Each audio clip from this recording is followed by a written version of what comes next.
आदाब नाज़रीन, खबरनामे में आपका खैर मकदम है और ख़बरों की तफसीलात साथ में आपका मेज़बान फ़हीम अहमद। और आगाज़ से कबल सुर्खियों पर एक नज़र।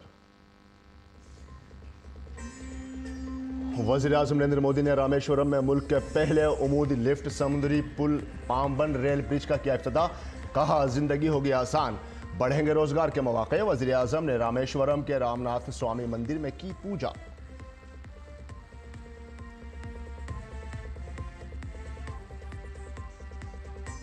वज़ीर आज़म मोदी ने अपने दौरे के आखिरी दिन श्रीलंका को दिया बड़ा तोहफा। सदर दिसानायके के साथ भारत की मदद से बनाए गए 2 रेलवे प्रोजेक्टों का किया इफ्तिताह।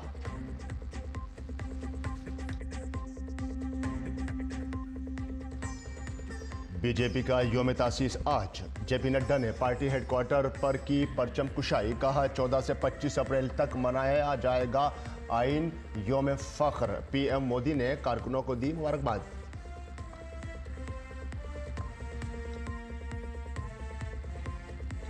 अमित शाह ने गुजरात में कई तरक्याती प्रोजेक्टों का किया इफ्तिताह। राजस्थान में महामृत्युंजय महायज्ञ की तकमील की तकरीब में भी की शिरकत।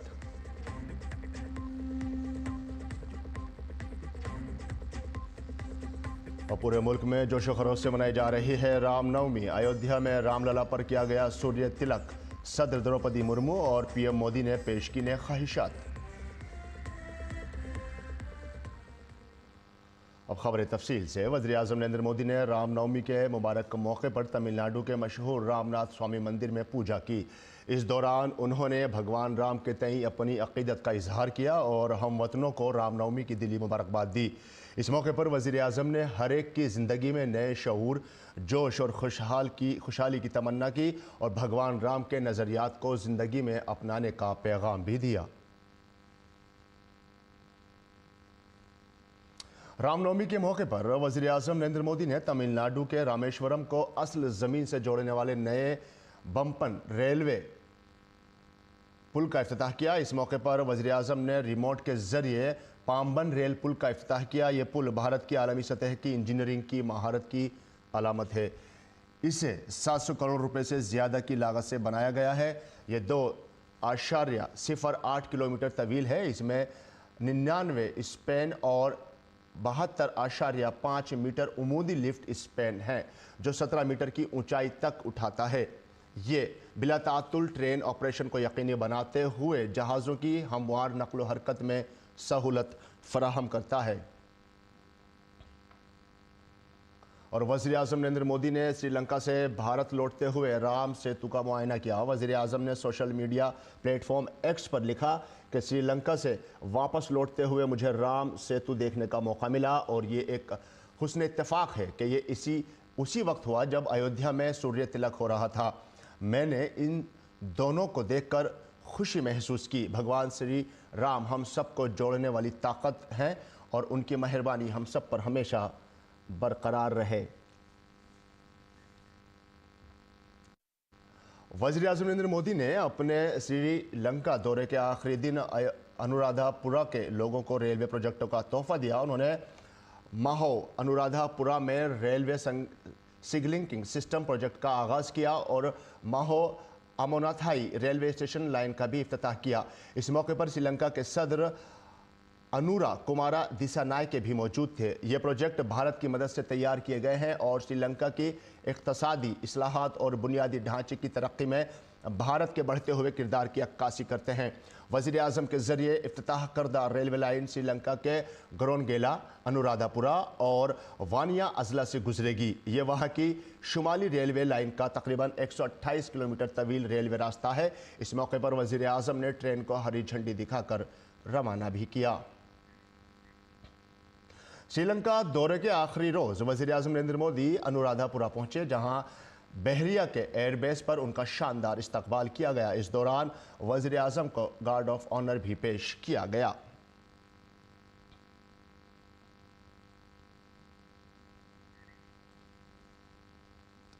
वहीं वज़ीर आज़म नरेंद्र मोदी ने श्रीलंका के मुक़द्दस जयाश्री महाबोधि मंदिर का भी दौरा किया। इस दौरान पीएम मोदी ने महानायक यानी मंदिर के चीफ पुजारी से मुलाकात की। उन्होंने महानव की किताब में अपने ख्यालात, मेहमानों की किताब में अपने ख्यालात लिखे और उन्हें चीफ पादरी ने मुबारकबाद दी। इस मौके पर उन्होंने पुजारी का आशीर्वाद भी लिया। श्रीलंका के सदर अनुरा कुमारा दिसानायके भी पीएम मोदी के साथ मौजूद थे। वज़ीर आज़म ने महानायक के साथ नए तामीर शुदा मंदिर कम्प्लेक्स का भी इफ्तिताह किया। तकरीब रिवायती मौसीकी और ढोल की आवाज़ों के दरमियान मुनक़्क़िद हुई और जो दोनों ममालिक के शानदार सकाफ़ती विरसे की अक्कासी करती है। यह इक़दाम दोनों ममालिक के दरमियान गहरे होते हुए ताल्लुक़ात की निशानदेही करता है जो बाहमी एहतराम और ताउन पर मबनी है। इस दौरे से भारत और श्रीलंका की दोस्ती को नई ताकत मिली है और मुस्तक़बिल में मुख्तलिफ शोबों में ताउन की राहें खुली हैं। सदर जमहूरिया द्रौपदी मुर्मू पुर्तगाल और स्लोवाकिया के अपने 4 रोज़ा दौरे पर रवाना हो गई हैं। वो 7 से 8 अप्रैल को पहले 2 दिन पुर्तगाल और 9 से 10 अप्रैल को स्लोवाकिया में बतौर सरकारी मेहमान के तौर पर क़याम करेंगी। वो पुर्तगाल के सदर मार्सेलो डिसूजा के दावत पर पुर्तगाल का दौरा कर रही हैं। ये 27 साल बाद किसी भारतीय सदर का पुर्तगाल का दौरा है। भारतीय जनता पार्टी आज अपना 46वां योम तासीस मना रही है। बीजेपी के योम तासीस के मौके पर पार्टी के दिल्ली हेडक्वार्टर में एक प्रोग्राम का इनेकाद किया गया। पार्टी के कौमी सदर जेपी नड्डा ने परचम कुशाई की। इस मौके पर जेपी नड्डा ने कहा कि बीजेपी ने इख्तिदार हासिल करने के लिए अपने नज़रिए से कभी समझौता नहीं किया। हम सत्ता को पाने के लिए हमने कोई समझौता किया, विचारधारा के साथ समझौता किया या विचारधारा को डाइल्यूट किया, ऐसा हमारी यात्रा में नहीं हुआ। ये अकेली पॉलिटिकल पार्टी है जो आइडियोलॉजिकल वैचारिक अधिष्ठान पर अपने आप को अडिग रखा है और उसी पर ताकत के साथ आगे बढ़ती है। वहीं बीजेपी सदर ने 3 तलाक बिल और वक्फ तरमीमी बिल पर कांग्रेस पर तनकीद की। नड्डा ने कहा कि मुस्लिम ख्वातीन को 3 तलाक से आज़ाद किया गया और वज़ीर आज़म मोदी के दौरे हुकूमत में उन्हें इंसाफ मिला। वक्फ इमलाक अब गरीब मुसलमानों के लिए इस्तेमाल होंगी। ट्रिपल तलाक, जहां एक तरफ राजीव गांधी के नेतृत्व में शाहबानू केस में वह मुस्लिम अपीजमेंट में झुक गई, घुटने टेक दिए, सुप्रीम कोर्ट बोलता रहा कि मुस्लिम बहनों को आज़ाद करो, हिम्मत किसी में नहीं आई, लेकिन आज लाखों बहनों को आज़ाद कराने का काम भारतीय जनता पार्टी आदरणीय मोदी जी के नेतृत्व में हुआ। ये हमको नियम से चलाओ और नियम से चलना ही पड़ेगा, इस बात को वक्फ बोर्ड ने कहा। सारी प्रॉपर्टी और पावर और पैसा ये सारा मुस्लिम भाइयों के शिक्षा पर, स्वास्थ्य पर, उनके रोजगार पर लगेगा, इस बात की चिंता होनी चाहिए। बाबा साहब भीमराव अंबेडकर की अहम शराकत के पेश नज़र जेपी नड्डा ने 14 अप्रैल से 25 अप्रैल तक योम आइन पर ऐड मनाने की बात की। 14 तारीख को अंबेडकर जयंती है। 14 तारीख से लेकर के 25 तारीख तक 10 दिन तक हम सब लोग संविधान गौरव दिवस भी मनाएंगे। भारत के संविधान के बनाने में, ड्राफ्टिंग में जो कंट्रीब्यूशन है और उनका जो वैचारिक अधिष्ठान है, जिसको लेकर के लेटर और स्पिरिट में भारतीय जनता पार्टी आगे बढ़ रही है, और किस तरीके से कांग्रेस ने संविधान के मूल आत्मा को कुठाराघात करने का प्रयास किया, इसका पर्दाफाश करने का काम भी हम भारतीय जनता पार्टी के कार्यकर्ता करेंगे। वहीं भारतीय जनता पार्टी के योम तासीस पर वज़ीर आज़म नरेंद्र मोदी ने इंस्टाग्राम पर पोस्ट करते हुए पार्टी कारकुनों को मुबारकबाद दी है। उन्होंने एक्स पर लिखा, हमारी पार्टी की रीढ़ की हड्डी हमारे तमाम मेहनती कारकुनों के लिए मेरी नेक तमन्नाएं। वो ज़मीन पर फ़ाल तौर पर काम करते हैं और हमारे गुड गवर्नेंस के एजेंडे को आगे बढ़ा रहे हैं। मुझे फ़ख्र है कि हमारे कारकुन मुल्क के हर हिस्से में 24 घंटे काम कर रहे हैं और गरीबों, महरूमों और पसमानदा लोगों की खिदमत कर रहे हैं। उनकी तवानाई और खुश वाकई मुतासिर कुन है। अपनी दूसरी पोस्ट में पीएम ने लिखा है कि बीजेपी के तमाम कारकुनों को पार्टी के योम तासीस पर मुबारकबाद। हम उन तमाम लोगों को याद करते हैं जिन्होंने गुज़िश्ता कई दहाइयों में हमारी पार्टी को मजबूत करने के लिए ख़ुद को वक्फ किया। ये अहम दिन हमें भारत की तरक्की के लिए काम करने और तरक्की याफ्ता भारत के ख्वाब को शर्मिंदा ताबीर करने के लिए अपने बेमिसाल अज़्म का इयादा करता है। पीएम मोदी ने बीजेपी की गुड गवर्नेंस के बारे में एक पोस्ट लिखी। भारत के लोग हमारी पार्टी के गुड गवर्नेंस एजेंडे को देख रहे हैं, जिसकी झलक पिछले कुछ सालों में हमें मिलने वाली तारीखी मैंडेट से भी मिलती है। चाहे वो लोकसभा इंतखाबात हों, मुख्तलिफ रियासतों में असेंबली के इंतखाबात हों या मुल्क भर में मुख्तलिफ बल्दियाती इंतखाबात हों, हमारी हुकूमतें मुआशरे की खिदमत जारी रखेंगी और हमारी तरक्की को यकीनी बनाएगी। मरकजी वज़ीर दाखिला अमित शाह ने अहमदाबाद में भारतीय जनता पार्टी के यौम तासीस पर मुनक्किद प्रोग्राम में शिरकत की। इस मौके पर वज़ीर दाखिला अमित शाह ने अपनी अहलिया सुनील शाह के साथ भारतीय जनता पार्टी के बानी डॉक्टर श्यामा प्रसाद मुखर्जी और पंडित दीनदयाल उपाध्याय को खिराज अकीदत पेश किया। अमित शाह ने नेशन फर्स्ट के अज़्म को दोहराया।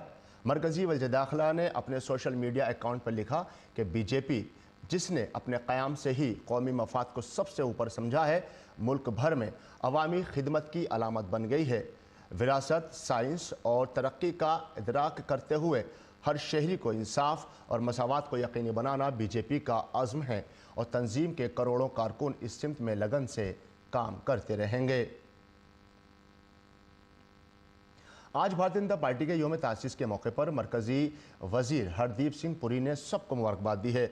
हरदीप सिंह पुरी ने कहा, भारतीय जनता पार्टी के बानी डॉक्टर श्यामा प्रसाद मुखर्जी और दीनदयाल उपाध्याय को खिराज अकीदत पेश किया।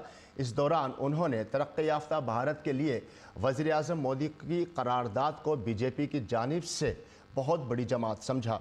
हरदीप सिंह पुरी ने कहा कि आने वाले वक्त में भारत मज़ीद तरक्की करेगा और उसकी तरक्की में बीजेपी का बड़ा किरदार होगा। स्थापना दिवस के इस शुभ अवसर पर सबको शुभकामनाएं देना चाहता हूं। माननीय प्रधानमंत्री जी ने एक विकसित भारत का सपना और संकल्प लिया है। मैं ये मानता हूं कि भारतीय जनता पार्टी को उस कार्य में बड़ी एक मेजर सपोर्ट है। सरकार है, लोगों का विश्वास है और भारतीय जनता पार्टी का बहुत इंपॉर्टेंट रोल है। सो मैं समझता हूँ इस स्थापना दिवस, जब 11 साल हमारे पार्टी के पावर में हो गए हैं, इस चीज को हमें ध्यान में रखना चाहिए और मुझे पूरा विश्वास है कि आने वाले समय में हमारा देश और भी आगे बढ़ेगा और इसमें भारतीय जनता पार्टी का बहुत ही बड़ा क्रूशल रोल रहेगा।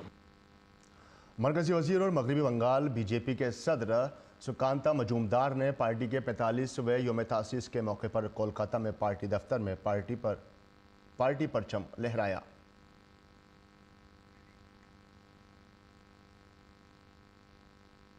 आज मुल्क भर में रामनवमी का त्यौहार बड़े जोश व खरोश से मनाया जा रहा है। मुंबई हो या वाराणसी, रामनवमी हर जगह मनाई जाती है। जैसा कि आप तस्वीर में देख सकते हैं, मुंबई के श्री राम मंदिर, वाराणसी में ईस्ट भूजा मंदिर, नागपुर के श्री पौडेश्वरम राम मंदिर और अहमदाबाद के इस्कॉन मंदिर में हजारों अकीदतमंद श्री राम के दर्शन के लिए आ रहे हैं। चैत्र नवरात्रि के आखिरी दिन आज मुल्क भर में रामनवमी का त्यौहार मनाया जा रहा है। इस दिन को ख़ास तौर पर भगवान श्री राम के यौम पैदाइश के तौर पर भी मनाया जाता है। इस दिन माँ की पूजा सिद्धिदात्री की शक्ल में की जाती है। अकीदतमंद इस दिन खुसूसी पूजा करते हुए अपनी ज़िंदगी में खुशी, खुशहाली और अमन की दुआ करते हैं। इस मौके पर दिल्ली के मशहूर झंडेवालान मंदिर में अजीमुशान पूजा का भी एहतमाम किया गया। माँ को कन्या पूजन और खेतरी पूजन के साथ अलविदा किया गया। देखें डीडी न्यूज़ के नुमाइंदे डॉक्टर सुरेश शर्मा की ये खास रिपोर्ट। आज चैत्र नवरात्रि का अंतिम दिन है, यानी कि नवमी तिथि है। राम नवमी का पावन अवसर है। आज श्री राम के जन्म के साथ साथ आज माँ सिद्धिदात्री का दिन है। अभी हम झंडेवालान मंदिर में हैं। सबसे पहले आपको माँ के दर्शन करवा देते हो। आप सुन रहे हैं जयकारे पूरे मंदिर प्रांगण में गूंज रहे हैं। माँ झंडेवाली का कितना खूबसूरत, सौम्य, अद्भुत दृश्य है। कितनी सुंदर लग रही है माँ। दाहिने ओर माँ काली और बाएं ओर माँ शारदे विराजमान है। आज का दिन बेहद ही ज़रूरी होता है। जो लोग पूरे 9 दिन व्रत रहते हैं, आज उनकी वो आराधना, वो तपस्या आज पूर्ण हो जाती है। श्रद्धालु सुबह से ही झंडेवालान मंदिर में आए हुए हैं। आज पूजा पूर्ण हो रही है, कैसा महसूस? बहुत अच्छा लग रहा है और बहुत ही हम गर्व महसूस कर रहे हैं माता रानी के द्वार में आकर। कैसा लग रहा है माता रानी? बढ़िया, बहुत बढ़िया। बच्चे पूजा हुई आपकी? हाँ, बढ़िया तरीके से। कैसा लग रहा है? बहुत अच्छा लग रहा है। बारिश का डर न धूप का, सर पे है छतरी राम की। आंखों में जो आंसू हैं, जो भाव आपको श्रद्धालुओं की नजरों में दिखाई दे रहे हैं, उनको शब्दों में बयां करना आसान नहीं होगा। जय माता की। जय माता की।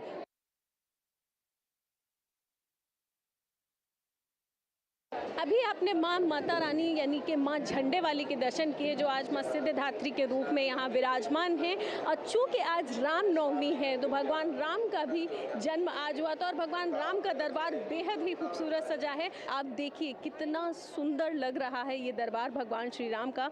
आज भगवान श्री राम का जन्म हुआ है, रामनवमी है। कहते हैं ना, भगवान श्री राम को अगर याद करना है तो हनुमान जी को याद कर लीजिए, और अगर यदि हनुमान जी से आप कुछ चाहते हैं तो भगवान श्री राम को याद कर लीजिए। यकीनन आपकी सभी मनोकामनाएं पूर्ण हो जाएंगी। खेतरी पूजन और कन्या पूजन के साथ 9 दिन का ये महापर्व यानी कि चैत्र नवरात्रि का ये महापर्व आज समाप्त हो गया है। और आपने देखा माँ ने सभी को आशीर्वाद दिया, सबने माँ का आशीर्वाद ग्रहण किया। ये 9 दिन बेहद ही भक्तिपूर्ण अद्भुत रहे सभी के लिए। प्रत्येक मंदिर में भारतवर्ष के श्रद्धालु सुबह से लेकर शाम तक माँ की आराधना करते रहे, माँ के दर्शन किए, और हमने भी आपको 9 दिन माँ के ये अद्भुत दर्शन कराए। माँ अपने धाम को आज वापस चली गई। कैमरा पर्सन मोंटी के साथ मैं डॉक्टर सुयश शर्मा, डीडी न्यूज़ के लिए छंटेवाला से।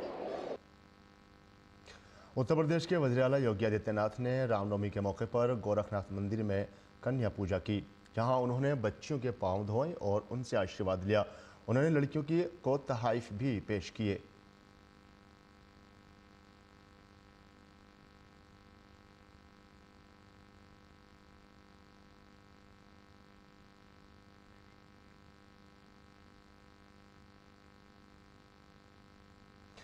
मगरबी बंगाल के हावड़ा में रामनवमी के मौके पर शहर में सख्त हिफाजत इंतजाम के दरमियान जुलूस निकाला गया। इस मौके पर बीजेपी लीडर सुवेंदु अधिकारी ने कहा कि भगवान राम तमाम भारतीयों की आस्था की अलामत है। उन्होंने ये भी कहा कि मगरबी बंगाल में हिंदू नहीं बटेंगे। राम मंदिर उद्घाटन का दिन 22 जनवरी, इसका चीफ मिनिस्टर ने कलकत्ता में मिছিল किया। महाकुंभ को मृत्यु कुंभ बताया। हिंदू धर्म को खिलाफत कमेटी का प्रोग्राम ईद का दिन गंदा धर्म बताया। ये बिगाड़ने का काम चीफ मिनिस्टर और उनकी सरकार कर रहा है। इस बार बंगाल का सनातनी बांटेगा नहीं, वो 500 रुपया में बिकने वाला नहीं है। वहीं मगरबी बंगाल में रामनवमी के मौके पर बीजेपी लीडरों और कारकुनों ने जुलूस निकाला। इस मौके पर बीजेपी लीडर लॉकेट चटर्जी ने कहा कि अब राम मगरबी बंगाल के हर घर में पहुंच गए हैं।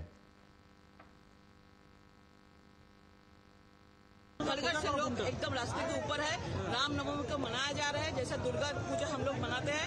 आप पश्चिम बंगाल में सबसे बड़ा गर्व का बात है, पूरा देश में राम छा गए हैं।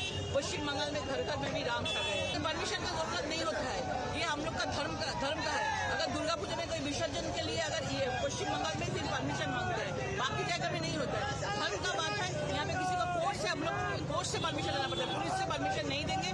पुलिस अभी कैडर हो गया है, पुलिस अभी पुलिस नहीं है।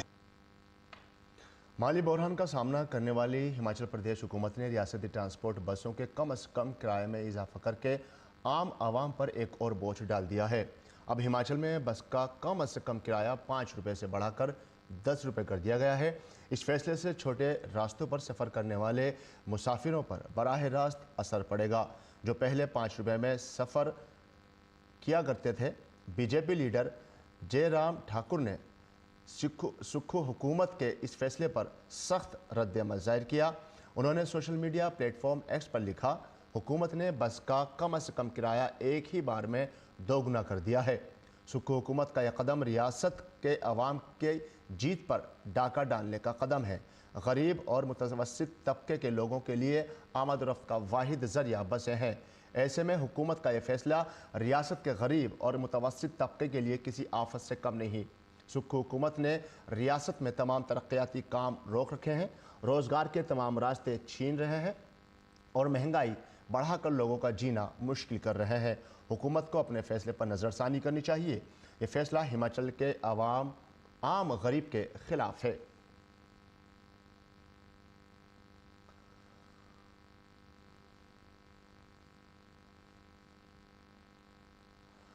वज़ीर दिफा राजनाथ सिंह शनिचर को कर्नाटक के कारवार में हिंदुस्तानी बहरिया के ऑफ शोर कश्ती जहाज INS सोनिना को झंडी दिखाकर रवाना किया।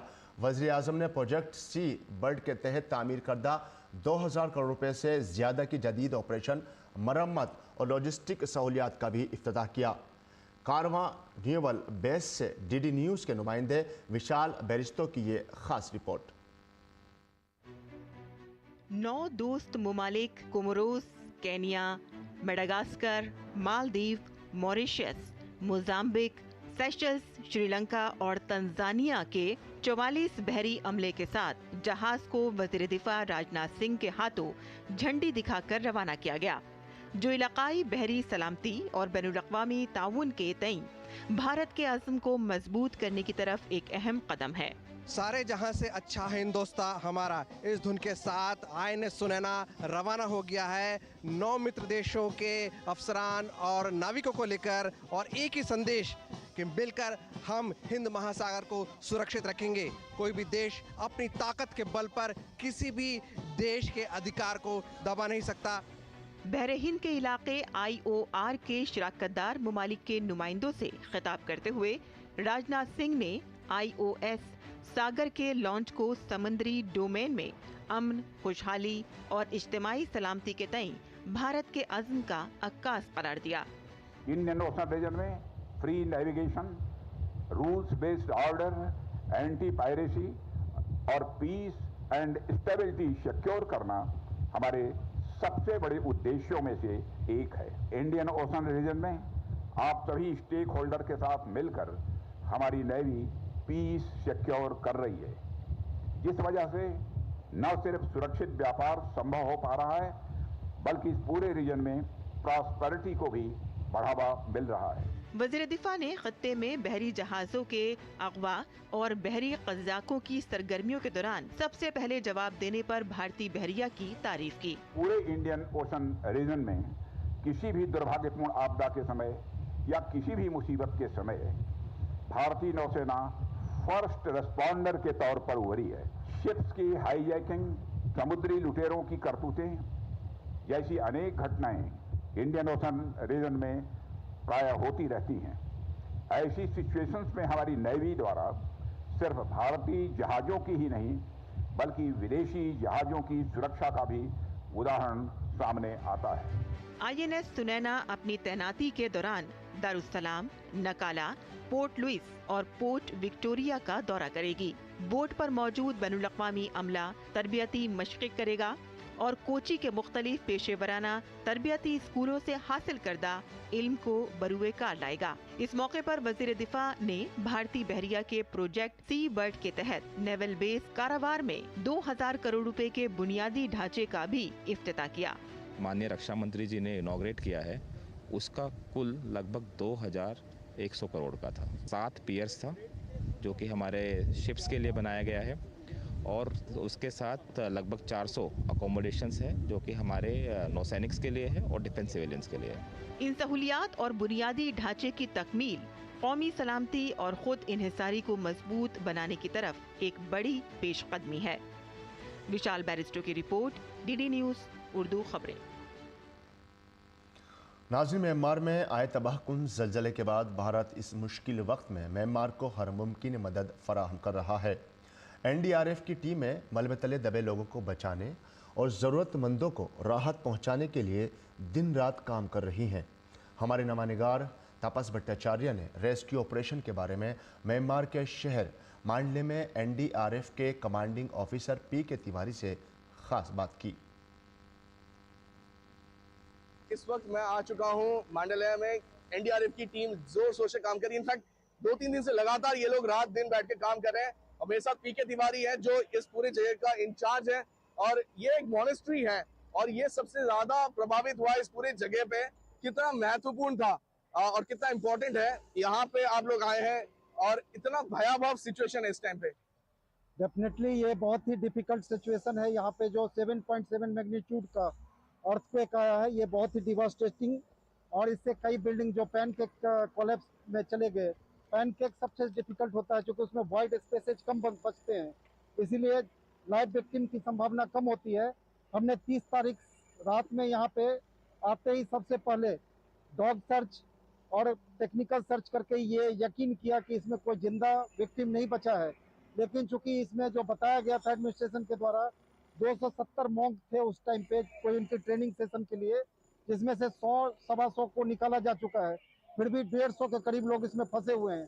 तो हमने इसको टॉप प्रायोरिटी देते हुए 30 तारीख की रात से ही ऑपरेशन शुरू कर दिया, और अभी चौथा दिन है। हमने लगभग 1.5 फ्लोर कट करके अभी तक 11 डेड बॉडीज हमने रिट्रीव किया। मैं आपसे और जानना चाहता हूँ कि ये तो है क्रिटिकल, थोड़ा सा बताइए कि कितना डिफिकल्ट रहा जगह थोड़ा करके काट के ये सब चीजें करना।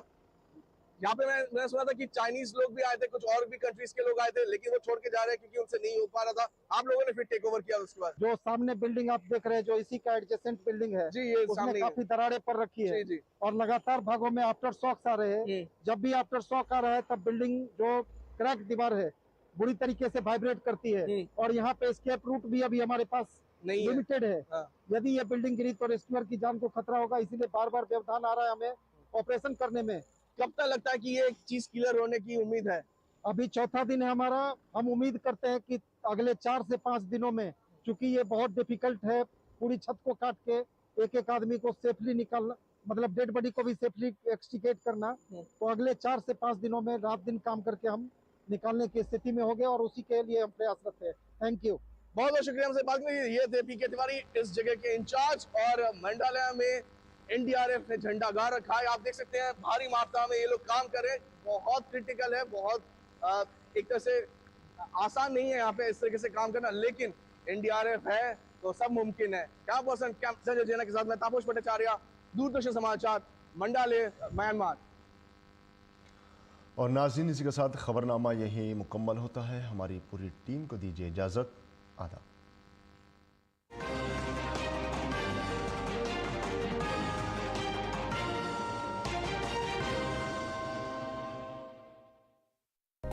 मैंने